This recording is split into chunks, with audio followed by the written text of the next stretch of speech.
بسم اللہ الرحمن الرحیم۔ اے پیغمبر، یہ قرآن جو آپ کی طرف اترا ہے اس میں سے پڑھیے اور نماز قائم کیجیے۔ بے شک نماز بے حیائی اور برائی سے روکتی ہے، اور اللہ کا ذکر سب سے بڑی چیز ہے۔ آپ اس سے پہلے نہ کوئی کتاب پڑھتے تھے اور نہ اپنے ہاتھ سے لکھتے تھے کہ جھوٹے لوگوں کو آپ کی رسالت پر شبہ پڑے، اور یہ لوگ آپ سے جلد عذاب مانگ رہے ہیں۔ اگر ایک وقت مقرر نہ ہو چکا ہوتا تو ان پر عذاب آ چکا ہوتا۔ اے اللہ کے بندو، اللہ کی زمین خوشادہ ہے، سو اللہ ہی کی بندگی کرو، اور اللہ ہی اپنے بندوں میں سے جس کے لیے چاہتا ہے روزی فراخ کرتا ہے اور جس کے لیے چاہتا ہے تنگ کر دیتا ہے۔ دنیا کی زندگی تو صرف کھیل تماشا ہے، اصل زندگی تو آخرت کا گھر ہے۔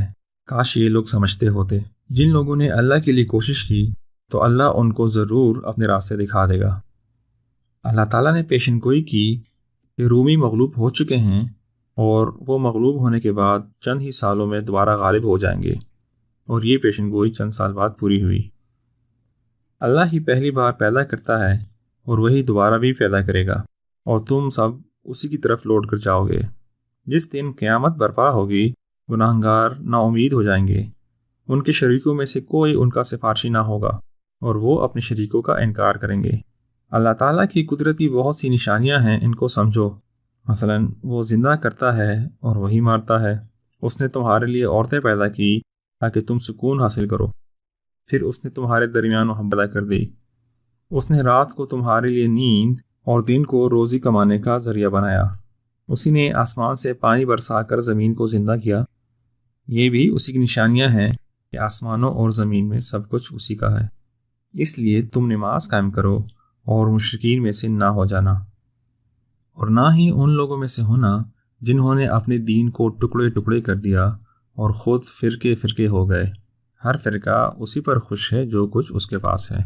جب اللہ لوگوں کو اپنی رحمت کا مزہ چکھاتا ہے تو لوگ اس سے خوش ہو جاتے ہیں، اور اگر لوگوں کو اپنے عمل کے سبب کوئی تکلیف پہنچے تو نا امید ہو کر رہ جاتے ہیں۔ سود سے مال میں کوئی اضافہ نہیں ہوتا۔ جس نے کفر کیا اسی پر اس کا وبال ہے، اور جس نے نیک عمل کیے وہ اپنی ہی آرام گاہ درست کرتا ہے۔ اے نبی، آپ مردوں کو اور بہروں کو نہیں سنا سکتے جبکہ وہ پیٹھ پھیر جائیں، اور نہ ہی اندھوں کو گمراہی سے نکال سکتے ہیں۔ آپ تو صرف انہی لوگوں کو سنا سکتے ہیں جو اللہ کی آیتوں پر ایمان لاتے ہیں۔ قیامت کے دن ظالموں کو ان کے عذر کچھ فائدہ نہ دیں گے، اور نہ ہی ان کی توبہ قبول کی جائے گی۔ اللہ نے اس قرآن میں لوگوں کو طرح طرح سے سمجھایا ہے۔ تم خواہ کوئی بھی نشانی لے آؤ، جن لوگوں نے اس کو ماننے سے انکار کر دیا ہے وہ یہی کہیں گے کہ تم باطل پر ہو۔ اے نبی، آپ صبر کریں، یقیناً اللہ کا وعدہ سچا ہے۔ اللہ نے لقمان کو دانائی عطا کی کہ خدا کا شکر ادا کرو، اور جو شخص شکر کرتا ہے تو اس میں اس کا اپنا ہی فائدہ ہے۔ لقمان کو نصیحت کرتے ہوئے کہا، اے میرے بیٹے، اللہ کے ساتھ شریک نہ ٹھہرانا، بے شک شرک بہت بڑا ظلم ہے۔ والدین کے شکر گزار ہونا، البتہ اگر وہ اللہ کے ساتھ شریک ٹھہرائیں تو ان کا کہنا نہ ماننا۔ اے میرے بیٹے، نماز قائم کرنا، بھلائی کا حکم دینا اور برائی سے منع کرتے رہنا، غرور اور تکبر نہ کرنا، اپنی چال میں اعتدال رکھنا، اپنی آواز کو نیچے رکھنا۔ جب ان کو کہا جاتا ہے کہ جو اللہ نے نازل کیا اس کی پیروی کرو تو وہ کہتے ہیں کہ نہیں، بلکہ ہم تو اس چیز کی پیروی کریں گے جس پر ہم نے اپنے باپ دادا کو پایا۔ اگر زمین کے سارے درخت کاٹ کر ان کے قلم بنائے جائیں اور سمندر سیاہی کے ہو جائیں، پھر 7 سمندر اور شامل کر لیں، تو ان قلموں اور ان سیاہیوں سے اللہ کی صفتیں لکھتے لکھتے ختم نہ ہوں گی۔ اے لوگو، اپنے پروردگار سے ڈرو اور اس دن کا خوف کھاؤ جس دن باپ اپنے بیٹے کے اور بیٹا اپنے باپ کے کچھ کام نہ آ سکے گا۔ دیکھنا کہ یہ دھوکے باز شیطان تمہیں فریب نہ دے۔ بے شک اللہ کے پاس قیامت کی خبر ہے، وہ بارش برساتا ہے، وہ جانتا ہے جو کچھ ماں کے پیٹ میں ہے۔ کوئی شخص نہیں جانتا کہ کل کیا کرے گا، اور کسی کو خبر نہیں کہ وہ کس جگہ مرے گا۔ بے شک اللہ جاننے والا خبردار ہے۔ اس میں کچھ شک نہیں کہ یہ کتاب جہانوں کے پروردگار کی طرف سے اتاری گئی ہے۔ اللہ نے آسمانوں اور زمین کو اور جو کچھ ان دونوں میں ہے 6 دن میں پیدا کیا۔ پھر اللہ عرش پر جا ٹھہرا۔ اس کے سوا نہ کوئی تمہارا دوست ہے اور نہ سفارش کرنے والا۔ اس دن مجرم سر جھکائے ہوئے ہوں گے اور کہیں گے اے ہمارے پروردگار، ہم نے دیکھ لیا اور سن لیا، تو ہم کو واپس دنیا میں بھیج دے کہ ہم نیک عمل کریں، بے شک ہم یقین کرنے والے ہیں۔ اللہ نے فرمایا، میری طرف سے یہ بات طے ہے کہ میں دوزخ کو جنوں اور انسانوں سب سے بھر دوں گا۔